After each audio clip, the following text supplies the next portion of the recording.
ওইখান থেকে আচ্ছা দেখো এখানে এবি আনুভূমিক বিমের দৈর্ঘ্য 10 মিটার।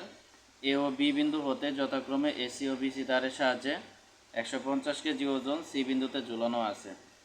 যদি এসি ও বিসি তারের দৈর্ঘ্য যথাক্রমে 8 মিটার ও 6 মিটার হয় তবে এসি ও বিসি তারের টান নির্ণয় করো। তাহলে দেখো এখানে তিনটা তার আছে, একটা হলো এসি তার, আরেকটা হলো বিসি তার, আরেকটা কি 150 কেজি। এক কথায় লেমি সূত্রানুসারে আমরা জানি যে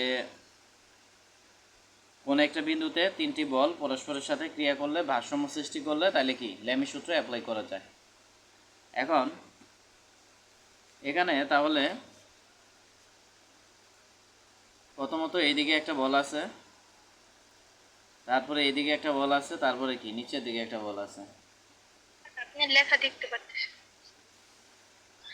আচ্ছা হ্যাঁ এবার দেখতেছি। তাহলে একটা হলো 150 কেজি বল,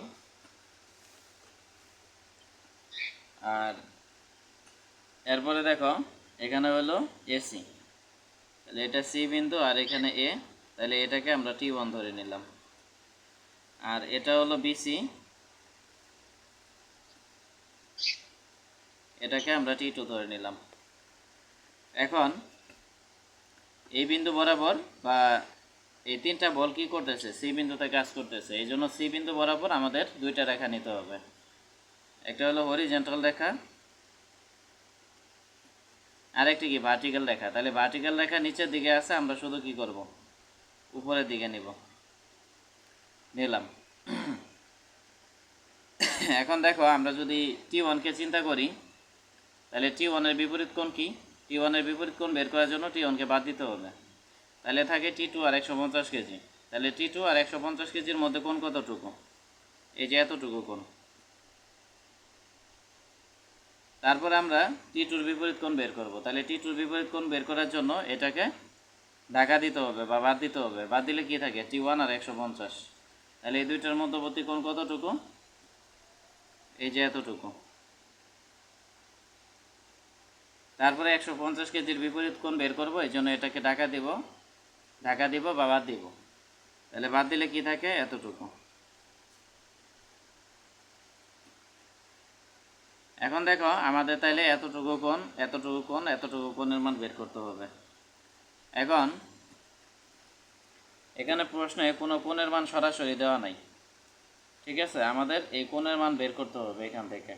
এক কথায় আমরা এ কোণ বি এই দুইটা কোণের মান বের করব এবং কোণ সি কোণের মান বের করব। তাহলে বের করার জন্য এখানে যে ত্রিভুজটা আছে এই ত্রিভুজটা আমরা আঁকবো।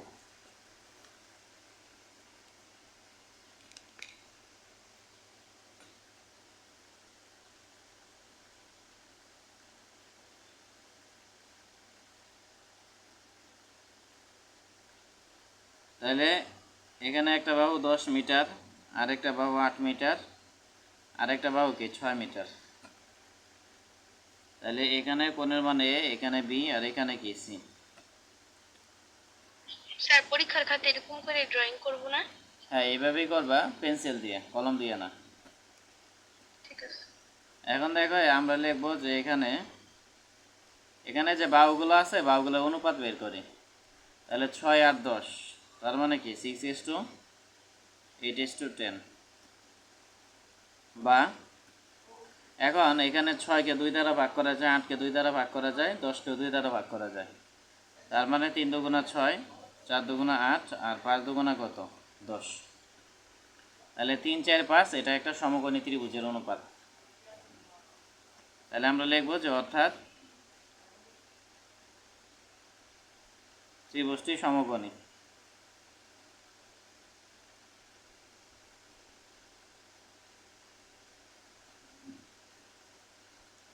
ত্রিভুজটি কি সমকোণী।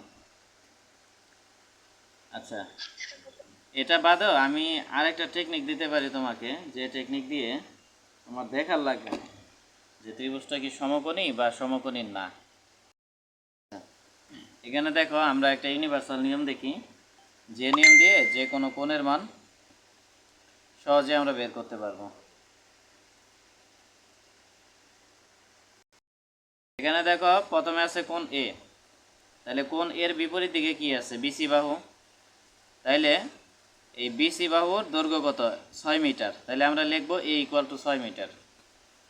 তারপরে এখানে বি, কোণ বি কোণের বিপরীত বাহু কি? এসি। তাইলে এসির মান কত? 8 মিটার। এই জন্য আমরা লিখব b is equal to 8 metre. আর কোণ সি যে আছে এটার বিপরীত বাহু কি? এবি, যেটার মান 10 মিটার। এই জন্য আমরা লিখব যে C is equal to 10 metre. এক কথায় এর বিপরীত বাহু এটা, এই জন্য আমরা লিখলাম এ ইকুয়াল 6 মিটার। বির বিপরীত বাহু এটা, এই জন্য আমরা লিখলাম বি ইকুয়াল টু 8 মিটার। আর সির বিপরীত বাহু এটা, এই জন্য আমরা লিখলাম সি ইজ ইকুয়াল টু কি? 10 মিটার। তাহলে এই বিষয়টা বুঝাইতে পারছি কি না? জি স্যার, বুঝতে পারছি। এখন দেখো আমরা ডিরেক্টলি কোণ এ কোণ বির মান বের করতে পারবো, মানে এক্সট্রা কিছু চিন্তা করতে হবে না। আমরা লিখবো যে এ, লেখার পরে লিখবো যে cos ইনভার্স। লেখার পরে দেখো এখানে নিচে কি এ, এখানে যখন আমরা এ নিব তখন হবে B square plus C square minus A square divided by 2bc। এক কথায় এখানে যখন এ নিব তখন এ স্কোয়ার মাইনাস হয়ে যাবে, আর b square c square plus হয়ে যাবে, আর নিচে একটা 2 নিব, আর যেহেতু প্রথমে বিসি নিছি এই জন্য বিসি নিব। এই ফরম্যাটে সূত্রটা মনে রাখতে হবে। এখন cos ইনভার্স নিলাম, নেওয়ার পরে বি, বির মান কত? এখানে 8 স্কোয়ার প্লাস হলো সি, সির মান কত? 10 স্কোয়ার মাইনাস হলো এ, তাহলে এর মান কত? এর মান হলো 6 square divided by 2 into B, বির মান হলো 8 আর সির মান কত? 10। এখন এটা ডাইরেক্ট ক্যালকুলেটরে তুলে হিসাব করব। তাহলে ক্যালকুলেটরে কীভাবে তুলব? প্রথমে cos ইনভার্স তোলার জন্য শিফট দিয়ে আমরা cos দিব, তারপরে ডিভাইডার দিলাম, দেওয়ার পরে 8 স্কোয়ার প্লাস হলো 10 স্কোয়ার মাইনাস হলো কি 6 স্কোয়ার, আর নিচে হলো 2 ইন্টু 8 ইন্টু 10। তাহলে হিসাব করলে 36 কত 86 ডিগ্রি। তাহলে এটা দিয়ে কি ডাইরেক্ট চলে আসলো, তোমার অতিরিক্ত কোনো কিছু চিন্তা করার দরকার নাই। যে কোনো ত্রিভুজের ক্ষেত্রে এই নিয়মটা প্রযোজ্য। তাহলে এটা বুঝাইতে পারছি কিনা? হ্যাঁ স্যার, বুঝতে পারছি। এখন আমরা কোন বির মান বের করব, কারণ এই দুইটা কোণের মান তো আমাদের বের করতেই হবে। হুম। এটা বের না করলে আমরা এই কোণগুলো এই কোণগুলো বের করতে পারবো না, সম্ভব না। আচ্ছা, এবং আমরা কোন বির মান বের করব।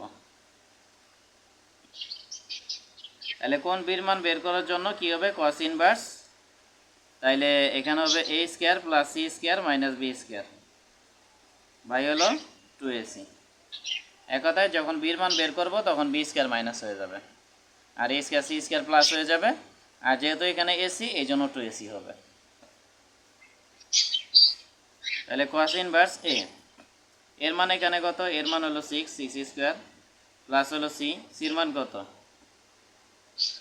সির মান হলো 10 স্কয়ার মাইনাস হলো বি, বির মান হলো 8 স্কয়ার ডিভাইডেড বাই 2 ইন্টু এ, এর মান হলো 6 আর সির মান হলো 10। যাক, এটা তোমার প্রবলেম বের হয়ে ভালো হয়েছে, কারণ প্রবলেম যদি বের না হইতো তাহলে এত সহজ নিয়মটা হয়তো বা তোমার সাথে শেয়ার করা হইতো না। ঠিক আছে? হ্যাঁ, এই নিয়মটা আমার জানা ছিল, বাট সবসময় সব কিছু যে মাথায় আসে বিষয়টা এমন না, এই আর কি। আচ্ছা, এখন দেখো শিফট দিলাম, দেওয়ার পরে cos দিলাম, ডিভাইডার দিলাম, দেওয়ার পরে 6 স্কয়ার প্লাস হলো 10 স্কয়ার মাইনাস 8 স্কয়ার, তারপরে 2 ইন্টু 6 ইন্টু 10। তাহলে হিসাব করে দেখো 53.13 ডিগ্রি।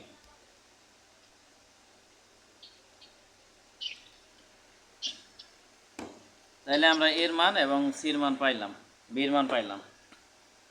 এখন দেখো এরপরে এখানে আমি টেকনিকটা কি বলছিলাম, যে এখানে কলমের হেড ধরবা, কলম ধরবা, এখানে কলম ধরবা। তাইলে এই দুইটা রেখা কি সমান্তরাল, এই দুইটা যদি সমান্তরাল হয় তাইলে এটা যদি ছেদক হয় তাহলে এ কোণের মান যেটা, এই কোণের মান কি একই হবে না? জি। মানে এই কোণের যে মান এই কোণের মান একই হবে, কারণ এটার একান্তর কোণ এটা। তাইলে এ কোণের মান আমরা কত পাইছি বলো? এই কোণের মান আমরা পাইছি 34.86 ডিগ্রি। তাহলে এই কোণটার মান কত হবে? 34.86 ডিগ্রি। বুঝাইতে পারছি? জি স্যার, বুঝতে পারছি।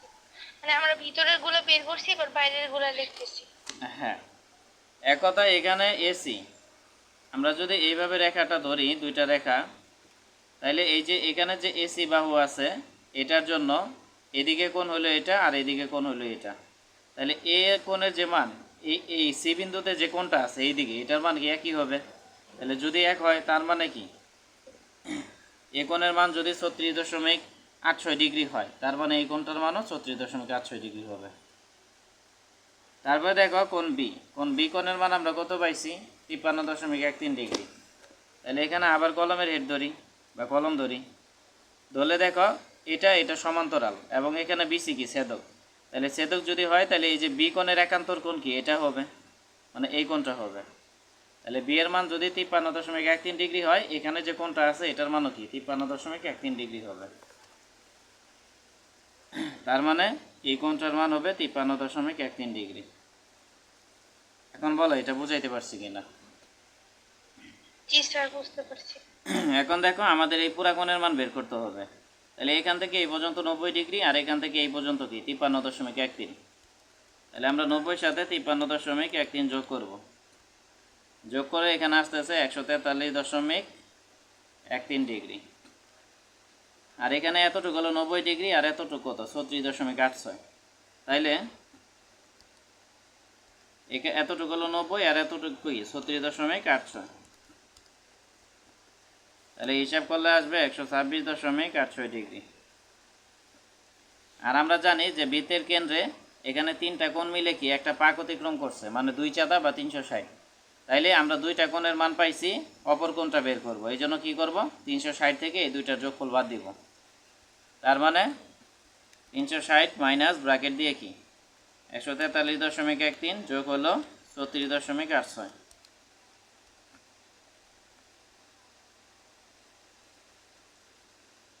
আচ্ছা, হিসাবটা আরেকবার করি। 360 মাইনাস 143.13 যোগ হলো 126.86।